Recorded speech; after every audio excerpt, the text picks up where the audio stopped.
Hello दोस्तों, मैं सचिन अरोड़ा एक बार फिर से आप सभी लोगों का स्वागत करता हूं अरोड़ा एजुकेटर के इस ऑफिशियल यूट्यूब प्लेटफॉर्म पे। So I hope you all are doing great. आप सब बहुत बढ़िया होंगे। अगेन आज के सेशन में हम लोग बात करेंगे बेस्ट 20 क्वेश्चंस पर। एसएससी सीजीएल और सीएचएसएल हमारा टारगेट है। कंप्यूटर में full out of full score करना हमारा टारगेट है और हम ये कर सकते हैं क्योंकि यहां पर उसी लेवल के क्वेश्चंस डिस्कस किए जा रहे हैं जो एग्जामिनेशन के पॉइंट ऑफ व्यू से बहुत इंपॉर्टेंट है। डे 1 डे 2 में आप लोगों ने बहुत बढ़िया तरीके से परफॉर्म किया। डे 3 में भी वैसे ही परफॉर्मेंस की उम्मीद आप लोग से की जा रही है। जितनी भी अभी तक वीडियोस हो चुकी हैं इसके लिए आप प्लेलिस्ट को प्रेफर कर सकते हैं। प्लेलिस्ट वाले ऑप्शन पर क्लिक करिएगा और एसएससी सीजीएल और सीएचएसएल 2022-23 इस वाली प्लेलिस्ट को आप सिलेक्ट करिएगा और अभी तक के जितने भी वीडियोस हो चुके हैं इस प्लेलिस्ट के अंदर से आप लोग देख सकते हैं। डेली बेसिस पर आपको वीडियो मिल रहा है 6 AM इन दी मॉर्निंग। सुबह 6 बजे वीडियो इस चैनल पर अपलोड हो जाती है एसएससी सीजीएल और सीएचएसएल को लेकर। आप किसी भी समय रिकॉर्डेड फॉर्म में इस वीडियो को देख सकते हैं। चलिए शुरू करते हैं गाइस। डे 3 में आप कितना स्कोर करते हैं एक बार देखते हैं। साथ ही साथ अगर आप कोर्स लेना चाहते हैं, अगर आप कंप्यूटर को बढ़िया तरीके से कॉन्सेप्ट वाइज पढ़ना चाहते हैं, डिटेल में पढ़ना चाहते हैं, हर एक टॉपिक को कवर करना चाहते हैं, पीडीएफ, वीडियोस, मॉक टेस्ट सब कुछ देखना चाहते हैं तो आप इस कोर्स से कनेक्ट कर सकते हैं जहां पर आपको पूरे तरीके से एसएससी सीजीएल और सीएचएसएल के कंप्लीट कंप्यूटर का कोर्स आपको मिलेगा। कैसे ज्वाइन कर सकते हैं इस कोर्स से? अरोड़ा एजुकेटर ऐप को इंस्टॉल करिएगा गूगल प्ले स्टोर या iOS स्टोर की मदद से और फिर आप इस बेहतरीन कोर्स से कनेक्ट हो सकते हैं। इस कोर्स से कनेक्ट होने के बाद में आपको किसी दूसरी बुक, किसी दूसरी पीडीएफ, किसी दूसरी वीडियो को देखने की रिक्वायरमेंट नहीं है। सिर्फ ये कोर्स अपने में सफिशिएंट है full out of full score करने के लिए। चलिए शुरू करते हैं और देखते हैं आज के सेशन में क्या है आपके लिए खास। प्रीवियस सेशन में क्वेश्चन मैंने आपसे पूछा था जिसका आंसर कई सारे कैंडिडेट्स ने सही दिया लेकिन कुछ कैंडिडेट्स ने गलत भी दिया। क्या था ये question? A device that is used to connect a number of local area network is. एक उपकरण जिसका उपयोग कई लैन को जोड़ने के लिए किया जाता है इसे क्या बोलते हैं? राउटर, रिपीटर, ब्रिज या ऑल ऑफ दीज। हम जानते हैं जब भी बात लैन की होगी, लोकल एरिया नेटवर्क की होगी, जब भी बात वाइड एरिया नेटवर्क को कनेक्ट करने की होगी, इन दोनों ही केसेस में आंसर क्या होगा? राउटर होगा। तो यहां पर आंसर आपका क्या बनेगा गाइस? राउटर बनेगा। Very very important. एग्जाम में एक क्वेश्चन या दो क्वेश्चन तो राउटर से जरूर आते हैं। आइए एक बार राउटर को डिटेल में पढ़ लेते हैं कि ये है क्या और यहां से कैसे क्वेश्चन एग्जाम में पूछे जा सकते हैं। Have a look guys. सबसे पहले अगर राउटर की बात करें तो हम जानते हैं ये एक नेटवर्किंग डिवाइस है। नेटवर्क में इसका काम क्या होता है? डेटा पैकेट्स को ट्रांसफर करना। सोर्स से डेस्टिनेशन तक पैकेट्स को फॉरवर्ड करने का काम राउटर का होता है, ध्यान रखिएगा। तो कभी भी एग्जाम के क्वेश्चन में ये पूछा जाए कि राउटर किसको ट्रांसफर करता है तो आंसर क्या होगा? पैकेट्स को ट्रांसफर करता है। नेक्स्ट, इंटर नेटवर्किंग डिवाइस, क्योंकि ये कंप्यूटर्स को आपस में कनेक्ट करती है। जितने भी लैन और वाइड एरिया नेटवर्क में कंप्यूटर्स कनेक्टेड होते हैं उनको आपस में जोड़ने का काम कौन करती है? राउटर करती है। तो इसका मतलब ये इंटर नेटवर्किंग डिवाइस के तौर पर भी काम करती है। तीसरा पॉइंट, इसका इस्तेमाल ज्यादातर लोकल एरिया नेटवर्क और वाइड एरिया नेटवर्क में किया जाता है। तो कभी भी अगर आपसे ये पूछा जाए कि राउटर का इस्तेमाल कहां किया जाता है तो आंसर क्या होगा? लोकल एरिया नेटवर्क और वाइड एरिया नेटवर्क में। Very good. Fourth point, OSI model, open system interconnection model की अगर बात करें तो राउटर किस लेयर पर आता है? थर्ड लेयर यानी तीसरी लेयर पर आता है जिसे नेटवर्क लेयर बोलते हैं। तो नेटवर्क लेयर पर इस्तेमाल की जाने वाली कौन सी डिवाइस है, कौन सी नेटवर्किंग डिवाइस है? तो आंसर है router. Fifth point, speed. Router की जो स्पीड है वो बहुत तेज होती है। अगर हम कंपैरिजन करें हब से, स्विच से या ब्रिज से, इन सबके कंपैरिजन में राउटर की स्पीड, ब्रॉडबैंड कनेक्शन के लिए इसका यूज किया जाता है, और ब्रॉडबैंड का मतलब होता है high speed. Very good. Based on IP address, router का काम क्या है? पैकेट्स को सोर्स आईपी एड्रेस से डेस्टिनेशन आईपी एड्रेस से कनेक्ट करना। तो सोर्स टू डेस्टिनेशन पैकेट्स को मूव करता है, और यहां पर ये किस पर बेस्ड है? आईपी एड्रेस पर बेस्ड है। तो कभी भी एग्जाम में आईपी एड्रेस, पैकेट्स, लैन वैन, हाई स्पीड जैसे टर्म्स देखने को मिले तो आंसर क्या होगा? राउटर होगा। Very good. टाइप, राउटर जो होते हैं वो कितने तरीके के होते हैं? तो आंसर है दो तरीके के। एक वायर्ड होता है, जो वायर के थ्रू कनेक्टेड होता है, जो केबल्स के थ्रू कनेक्टेड होता है, और दूसरा वायरलेस होता है, जो वाईफाई मोड से चलता है। तो there are two types of router. Router दो तरीके के होते हैं, एक वायर्ड और एक वायरलेस। क्या ये बातें आपको समझ में आई? तो राउटर से अब कोई भी क्वेश्चन आएगा, इसका आंसर आप दे पाएंगे। आज के सेशन का पहला क्वेश्चन ये रहा, बताइएगा। How many cells are present in the cell range A1 colon B3 of an MS Excel worksheet? MS Excel worksheet की cell range A1 colon B3 में कितनी सेल्स मौजूद हैं? यानी MS Excel से ये क्वेश्चन पूछा जा रहा है और पूछ रहे हैं इस सेल रेंज में कितनी टोटल सेल्स प्रेजेंट है। कैसे करेंगे इस क्वेश्चन को? हम लोग जानते हैं कि इसके लिए टोटल सेल्स का मतलब ए और बी कितना हो गया? 2 सेल्स। 1 से लेकर 3 तक कितना हो गया? 3। 3 इंटू 2 आंसर होगा 6। कैसे किया ये जानते हैं? हम जानते हैं कि रोज को हमेशा नंबर से रिप्रेजेंट करते हैं। तो यहां पर कितनी रोज हैं, कितने नंबर्स हैं? 1 से लेकर 3 तक। तो नंबर्स कितने हो गए? 1 से 3 यानी 3। कॉलम्स को हम किससे रिप्रेजेंट करते हैं? अल्फाबेट से, ए बी सी डी। यहां पर कितने कॉलम्स गिवन हैं? ए और बी यानी 2। अब टोटल सेल्स कितनी हो जाएंगी? रोज इंटू कॉलम्स या कॉलम्स इंटू रोज। तो आंसर क्या बनेगा? 3 into 2 that is equals to 6। Very good. Dash translate and execute program at run time line by line. Run time पर लाइन दर लाइन प्रोग्राम को अनुवाद और निष्पादन करता है कौन? यहां पर बात हो रही है लाइन बाय लाइन की। कभी भी क्वेश्चन में translate, execute, line by line की बात होगी तो आंसर क्या होगा? Very good. Correct answer is interpreter. Interpreter का काम क्या होता है? लाइन बाय लाइन करके किसी भी प्रोग्राम को डीबग करना या ट्रांसलेट करना। जबकि एक साथ ट्रांसलेट करने का काम, ऑल एट वंस, एक साथ करने का काम किसका है? कंपाइलर का है। यही तो डिफरेंस है कंपाइलर में और इंटरप्रेटर में। कंपाइलर एक साथ डीबग कर देता है, जबकि इंटरप्रेटर लाइन बाय लाइन करके डीबग या ट्रांसलेट करता है। Very good. Next one, what is the maximum number of columns that can be inserted in MS Word? MS Word में अधिकतम कितने कॉलम डाले जा सकते हैं? हम जानते हैं MS Word एक डॉक्यूमेंट फाइल है, और MS Word में हम टेबल्स को इंसर्ट कर सकते हैं। टेबल्स में रोज और कॉलम्स दोनों होती हैं, तो हम यहां पर कितने कॉलम्स इंसर्ट कर सकते हैं? And the correct answer is 63 columns, यानी fourth is the right one. Next, what is the maximum number of sheet that can be added to an Excel workbook? Excel workbook में अधिकतम कितनी sheet जोड़ी जा सकती हैं?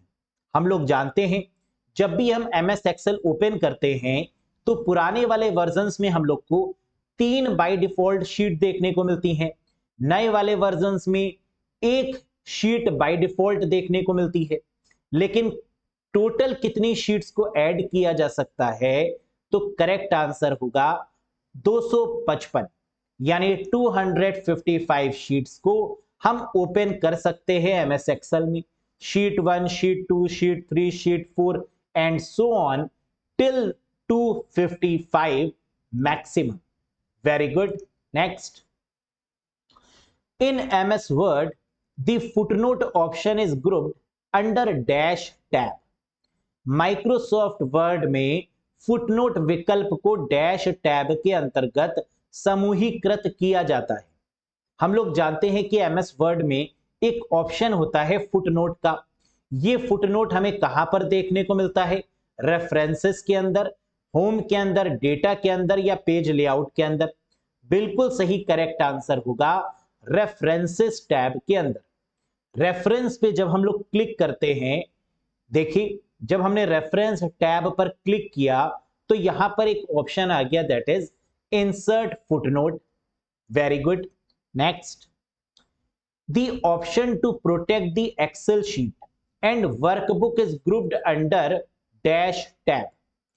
एक्सेल शीट और workbook को सुरक्षित रखने के लिए विकल्पों को डैश टैब के अंतर्गत समूहीकृत किया गया है।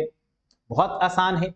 आप जानते हैं कि हम किसी भी एमएस एक्सेल की शीट को प्रोटेक्ट कर सकते हैं। क्यों? उसमें एक पासवर्ड लगा सकते हैं ताकि कोई दूसरा उस शीट को ओपन ना कर पाए। इसके लिए हम क्या करते हैं कि एक्सेल शीट में पासवर्ड लगा देते हैं। ये कहां पर ऑप्शन अवेलेबल है? लेआउट में, होम, इंसर्ट या रिव्यू? करेक्ट आंसर होगा रिव्यू में। जब एक्सेल शीट ओपन करेंगे, रिव्यू में जाएंगे तो हमें वहां पर ऑप्शन दिखेगा प्रोटेक्ट वर्कबुक का, जिसके थ्रू हम एक्सेल की शीट को क्या कर सकते हैं? सिक्योरिटी दे सकते हैं, प्रोटेक्शन प्रोवाइड कर सकते हैं। Very good guys. Next, when you are in file explorer, how will you create a new folder with shortcut key? जब हम फाइल एक्सप्लोरर या विंडोज एक्सप्लोरर में होते हैं तो आप शॉर्टकट कुंजी के साथ एक नया फोल्डर कैसे बनाएंगे? क्या कोई शॉर्टकट की भी है नया फोल्डर बनाने की? वैसे अक्सर हम लोग क्या करते हैं, नया फोल्डर बनाने के लिए राइट क्लिक करते हैं डेस्कटॉप के ऊपर या जहां भी हमें बनाना होता है और राइट क्लिक करके नए फोल्डर के ऑप्शन पे जाके क्रिएट कर लेते हैं। लेकिन एक शॉर्टकट की भी है और वो है कंट्रोल शिफ्ट एन, जिसकी मदद से आप डेस्कटॉप के ऊपर, फाइल एक्सप्लोरर या विंडोज एक्सप्लोरर पर या जहां भी आप चाहते हैं एक नया फोल्डर क्रिएट कर सकते हैं। Control shift N. Very good. Which type of memory is closely related to processor? किस प्रकार की मेमोरी प्रोसेसर से गहरा संबंध रखती है? बताइए। Main memory, secondary memory, disk memory या टेप मेमोरी? प्रोसेसर का मतलब होता है सीपीयू। सीपीयू के अंदर जो मेमोरी होती है उसे बोलते हैं रजिस्टर। सीपीयू के पास जो मेमोरी होती है उसे बोलते हैं रैम। और रैम कैसी मेमोरी है? बिल्कुल सही, प्राइमरी मेमोरी या मेन मेमोरी? तो करेक्ट आंसर क्या होगा? Main memory is the correct one. Primary memory भी हो सकता है, मेन मेमोरी भी हो सकता है। Next, what is the shortcut key to create a copyright symbol in MS Word 2021? MS Word 2021 में कॉपीराइट प्रतीक बनाने के लिए किस शॉर्टकट की का यूज करते हैं? एमएस वर्ड में अगर ये कॉपीराइट का सिंबल हमें इंसर्ट करना हो तो इसके लिए भी एक शॉर्टकट की गिवन है, और वो शॉर्टकट की क्या है? बिल्कुल सही, ACC।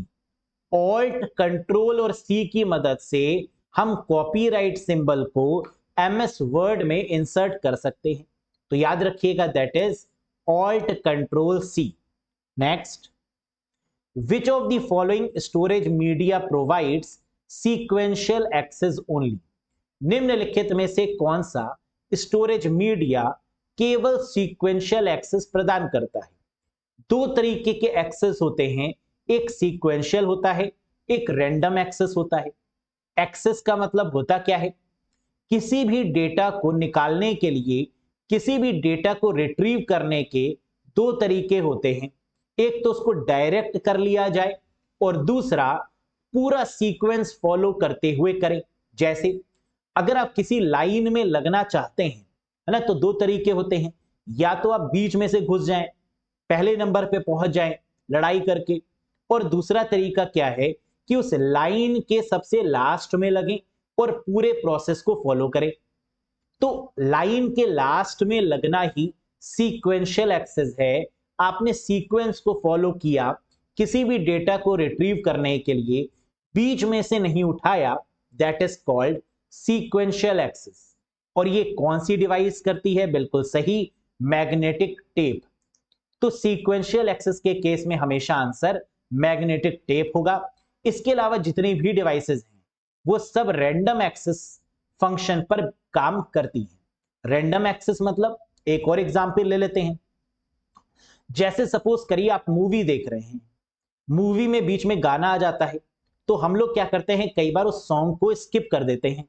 स्किप करने का मतलब कि हम मूवी को बीच बीच में से भी देख सकते हैं। बीच बीच में से पिक करके देखना, that is called random access. और सीक्वेंस से फॉलो करना, that is called magnetic tape. Very good. Next, special effect used to introduce slides in a presentation are called. Presentation में स्लाइड्स को पेश करने के लिए उपयोग किए जाने वाले विशेष प्रभावों को क्या कहा जाता है? सोच के बताइएगा। स्लाइड्स को इंट्रोड्यूस करने का मतलब स्लाइड कैसे आ रही हैं और कैसे जा रही हैं। इसको फिक्स करने का मतलब कि हम यहां पर क्या कर रहे हैं, ट्रांजिशन का इस्तेमाल कर रहे हैं। पावर पॉइंट प्रेजेंटेशन में स्लाइड को डिसाइड करना कि ये कैसे आएगी और कैसे जाएगी, इसके इफेक्ट को डिसाइड करना ट्रांजिशन कहलाता है। तो अब आप पूछेंगे सर एनिमेशन क्या होता है? एनिमेशन हम ऑब्जेक्ट के साथ लगाते हैं। जैसे स्लाइड के अंदर अगर हमें कोई इमेज इंसर्ट करनी है, कोई टेक्स्ट इंसर्ट करना है, तो इस पर हमने क्या लगाया? एनिमेशन। जैसे देखिए अब यहां पर क्या होगा, इमेज आ जाएगी। इस इमेज पर हमने क्या ट्रांजिशन लगाया? नहीं, इस इमेज पर हमने एनिमेशन का इस्तेमाल किया कि जब हम चाहें तब ये इमेज आए हमारे सामने, क्लिक करने पर, ऑन क्लिक। तो that is what we called animation. समझ में आया? और ट्रांजिशन का मतलब क्या होता है? वो स्लाइड कैसे आएगी और कैसे जाएगी, that is called transition. Very good. Question number 12, very very important one, बहुत बार पूछा गया है। Parallel port can transmit dash bit या bits of data at a time, where serial port data is transmit dash bit या bits at a time. Parallel port एक समय में कितने बिट डेटा ट्रांसमिट करता है, वहीं सीरियल पोर्ट एक बार में कितने बिट डेटा को ट्रांसमिट करता है। करेक्ट आंसर क्या है? पैरेलल का मतलब 8 बिट एट अ टाइम, एक समय में 8 बिट, और सीरियल का मतलब एक समय में 1 bit. So the correct answer is 8 bits and 1 bit. समझ में आया? तो पैरेलल की स्पीड फास्ट होती है क्योंकि ये पैरेलल ट्रांसमिट करता है डेटा को, 8 बिट्स एक समय में ट्रांसमिट करता है, जबकि सीरियल पोर्ट एक समय में एक ही बिट को ट्रांसमिट करता है। समझ में आया? Great. In which text email messages are usually encoded. किस टेक्स्ट में ईमेल संदेशों को आमतौर पर इनकोड किया जाता है? जब भी हम मेल भेजते हैं अपनी तरफ से, तो मेल को इनकोड कर दिया जाता है जिससे कि हैकर उसको हैक ना कर पाए। इसके लिए उसको दूसरी भाषा में इनकोड करके भेजते हैं, और ये इनकोडिंग की जाती है आस्काई फॉर्मेट में। आस्काई का मतलब टेक्स्ट फॉर्मेट, टेक्स्ट कहें या आस्काई बोले, बात एक ही है, जिसकी फुल फॉर्म है American standard code for information interchange. American standard code for information interchange. Next, which function key moves the cursor to the address bar in Google Chrome browser? Google Chrome browser में कौन सी function की cursor को address bar में ले जाती है? सबसे popular, सबसे फेमस, सबसे ज्यादा यूज होने वाला अगर कोई ब्राउजर है तो वो गूगल क्रोम है। सबसे ज्यादा मार्केट शेयर है इसका, सबसे ज्यादा यूज किया जाता है गूगल क्रोम। आपको बताना है कि एड्रेस बार में पहुंचने के लिए कौन सी फंक्शन की का यूज करते हैं। करेक्ट आंसर है F6 फंक्शन की मदद से एड्रेस बार में पहुंच सकते हैं। So the correct answer is F6। Next, which shortcut key display the download window in Google Chrome browser. कौन सी शॉर्टकट कुंजी गूगल क्रोम ब्राउजर में डाउनलोड विंडो प्रदर्शित करती है? सोच के बताइएगा। अगर आपको गूगल क्रोम में क्या करना है, डाउनलोड वाली विंडो को ओपन करना है, जहां पर आपने पीडीएफ डाउनलोड की हैं, वीडियोस डाउनलोड की हुई हैं, किसी सॉन्ग को डाउनलोड किया हुआ है, तो डाउनलोड वाले पोर्शन में पहुंचने के लिए कौन सी शॉर्टकट की का यूज होगा? Here is the option guys. Correct answer है Ctrl+J to open the download window. DJ याद रखिए कि अगर D मतलब डाउनलोड और J मतलब Ctrl+J, DJ याद रहेगा। Very good. Ctrl+H का मतलब हिस्ट्री, Ctrl+D की मदद से बुक मार्क कर सकते हैं उस वेब पेज को, Ctrl+T की मदद से नए टैब को ओपन कर सकते हैं, Ctrl+W की मदद से ओपन हुए टैब्स को क्लोज कर सकते हैं, और Ctrl+J की मदद से डाउनलोड वाली विंडो को ओपन कर सकते हैं। क्लियर है? Very good. which software prevents the external access to a system। कौन सा सॉफ्टवेयर एक सिस्टम में बाहरी पहुंच को रोकता है? अटैकर, हैकर, कोई भी वायरस, कोई भी मैलवेयर सिस्टम में एंटर ना कर पाए, इससे प्रिवेंट करने के लिए क्या लगाया जाता है सिस्टम में? फायरवॉल, गेटवे, राउटर या वायरस चेकर? एक्सटर्नल एक्सेस को रोकने के लिए फायरवॉल का इस्तेमाल किया जाता है। इंटरनल एक्सेस प्रोटेक्शन के लिए हम लोग गेटवे भी यूज कर लेते हैं, हम लोग राउटर भी यूज कर लेते हैं, हम लोग एंटीवायरस का यूज भी कर लेते हैं, माइक्रोसॉफ्ट के डिफेंडर का यूज भी कर लेते हैं। तो there are so many options, लेकिन एक्सटर्नल एक्सेस से रोकने के लिए फायरवॉल नाम की सिक्योरिटी का इस्तेमाल करते हैं, जो कि हार्डवेयर और सॉफ्टवेयर का कॉम्बिनेशन है। फायरवॉल दो तरीके से मिलती है, एक सॉफ्टवेयर प्रिवेंशन भी मिलता है इसका, और एक हार्डवेयर प्रिवेंशन भी अवेलेबल है। Next, which shortcut key is used in Google Chrome to save your current web page as bookmark. Current web page को बुकमार्क के तरीके से सेव करने के लिए गूगल क्रोम की कौन सी शॉर्टकट की है? And here is the option guys, Ctrl+B, Ctrl+K, Ctrl+D या Ctrl+J। अगर आपको आंसर नहीं पता लेकिन बाकी ऑप्शंस पता हैं, तो भी आप आंसर कर सकते हैं। कैसे, आइए देखते हैं। इसका आंसर होगा Ctrl+D for the bookmark purpose. अभी आपने देखा कि डाउनलोड करने के लिए Ctrl+J का यूज करते हैं, Ctrl+K का इस्तेमाल ज्यादातर हाइपरलिंक के केस में करते हैं। तो हम ये समझ गए कि ये नहीं हो सकता, ये नहीं हो सकता, तो यही होगा ऑप्शन। जबकि Ctrl+D का इस्तेमाल MS वर्ड में फॉन्ट डायलॉग बॉक्स को ओपन करने के लिए करते हैं। ये भी याद रखिएगा कि MS वर्ड में Ctrl+D का यूज क्या है? तो फॉन्ट डायलॉग बॉक्स को ओपन करने के लिए। Very good. By default MS Excel 365 workbook contains dash worksheet. Default रूप से MS Excel 365 वर्कबुक में कितनी वर्कशीट होती हैं? अभी थोड़ी देर पहले ही हम लोग डिस्कस कर रहे थे कि लेटेस्ट वाले वर्जन में जो बाय डिफॉल्ट शीट्स की संख्या है वो 1 है। तो यहां पर बाय डिफॉल्ट के केस में आंसर क्या बनेगा? 1 इज द करेक्ट वन। जैसे कि यहां पर दिखाया भी गया है, शीट 1 ये बाय डिफॉल्ट है MS Excel 365 के केस में।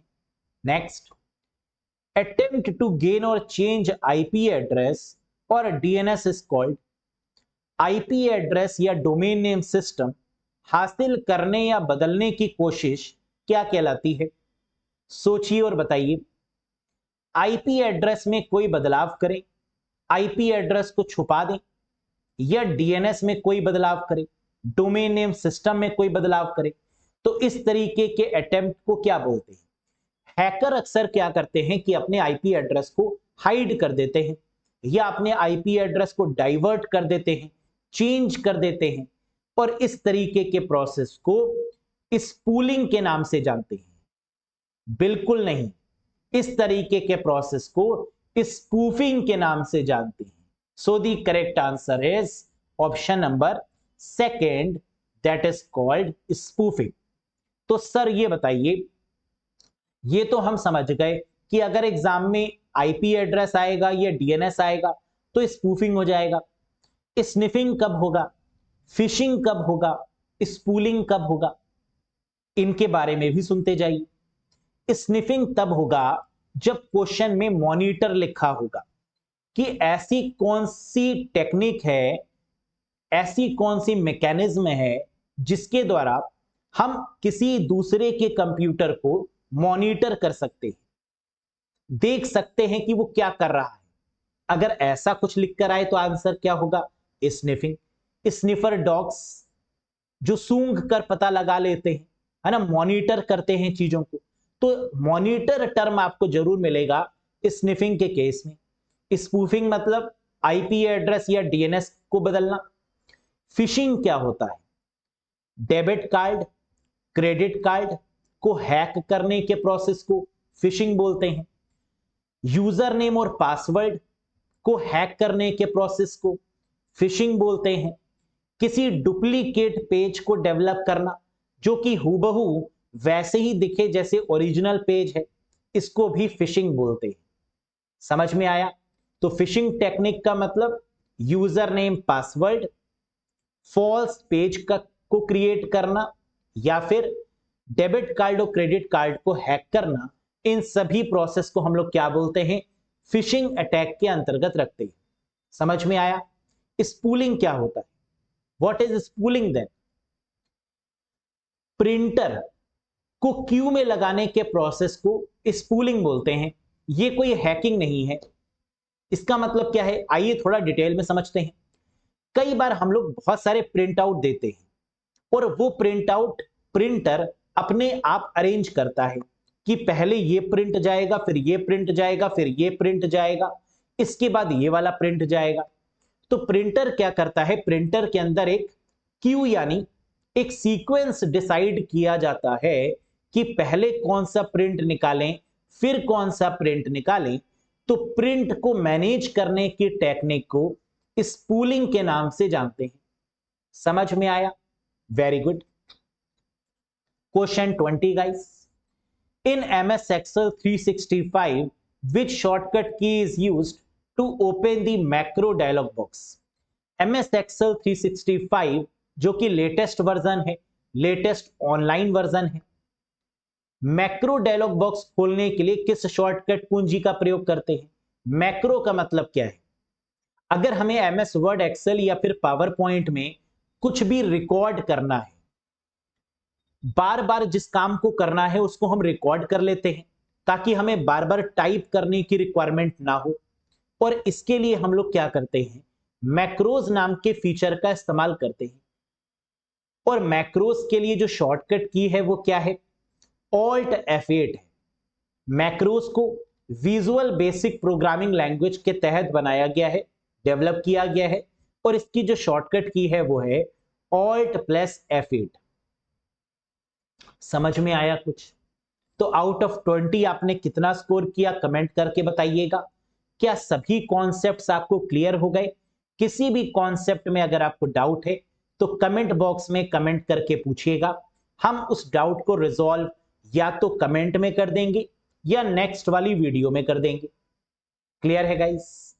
ये रहा क्वेश्चन, आज का क्वेश्चन ऑफ द डे, जिसका आंसर आपको कमेंट बॉक्स में करके बताना होगा। क्या है ये question? Dash record everything you type on your PC in order to obtain your login name, password and other sensitive information. Dash आपका लॉगिन नाम, पासवर्ड और अन्य संवेदनशील जानकारी प्राप्त करने के लिए आपके पीसी पर आपके द्वारा टाइप की जाने वाली हर चीज को रिकॉर्ड करता है। तो जो भी हम अपने कंप्यूटर, अपने लैपटॉप, अपने टैबलेट के थ्रू कुछ भी टाइप करते हैं तो वो रिकॉर्ड करने के लिए किसका इस्तेमाल किया जाता है? और ऑप्शंस हैं वायरस, कीलॉगर, वॉर्म या रैनसमवेयर। उम्मीद है इसका आंसर आप जानते होंगे, और अगर हां तो कमेंट बॉक्स में टाइप करना मत भूलिएगा। कैसा लगा आपको ये सेशन? कैसी लग रही है आपको ये सीरीज? जरूर बताइएगा मुझे कमेंट सेक्शन में। पसंद आ रही हो तो एक बार लाइक करिएगा, चैनल पर नए हो तो सब्सक्राइब जरूर करिएगा और लगातार इन सेशंस को देखते रहिएगा। डिटेल्ड जानकारी के लिए, हर एक टॉपिक को बिल्कुल बेसिक से एडवांस तक पढ़ने के लिए, मॉक टेस्ट टॉपिक वाइज करने के लिए आप इस कोर्स से भी कनेक्ट हो सकते हैं।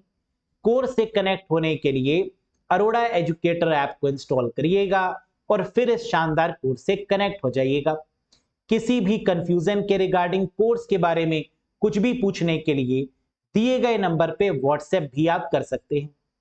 बहुत जल्द मिलेंगे नेक्स्ट वीडियो में, अगेन बेस्ट 20 क्वेश्चंस के साथ, और एनालाइज करेंगे अपनी नॉलेज को। That's all for today guys. Thank you very much. Bye bye and take care.